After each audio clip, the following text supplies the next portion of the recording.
یعنی لمس میں ایک بہت بڑا اسٹوڈنٹس کا ایک پروگرام شو ہو رہا ہے جس میں تقریباً 500 بچوں کے ایبسٹریکٹ ہیں.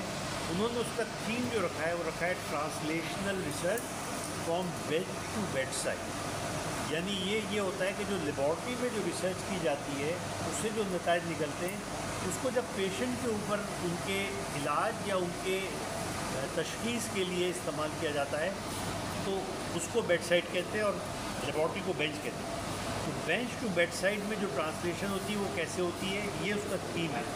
تو میرے فیکلٹی کے کچھ لوگوں نے مجھ سے کہا کہ ہم اس سے پہلے کہ وہاں جائیں ہم چاہتے ہیں کہ اس کے بارے میں تھوڑا سا آپ ہمیں آگاہ کر دیں. تو آج صبح ہم نے اس کی ٹاک رکھی اور میں نے کچھ مثالوں کے ساتھ یہ پریزنٹ کیا کہ کیسے یہ ہوتی ہے.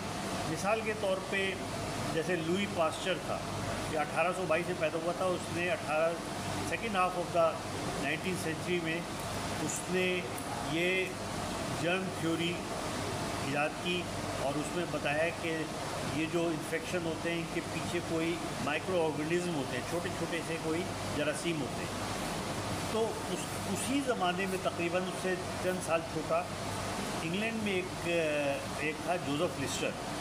اس نے کاربولک ایسڈ اور ایک اور چیز کی جس کی وجہ سے ود ان ایئر جو ڈیتھ ریٹ تھا فرام سرجری جو کہ 45% تھا، یعنی اس زمانے میں آدھے لوگ انفیکشن سے مر جاتے تھے سرجری کے بعد، اس نے 45 سے کم کر کے 15% کر دیا. تو جو لوئی پاسچر نے جو کیا وہ بینچ تھا اور جوزف لسٹر نے جو کیا وہ بیڈ سائڈ تھا. تو اس کو میں نے اور بھی مثالیں کافی دیں اور اس میں اپنے فیکلٹی کو اس بارے میں تھوڑا آگاہی دی کہ بھئی یہ کیا ہوتی ہے.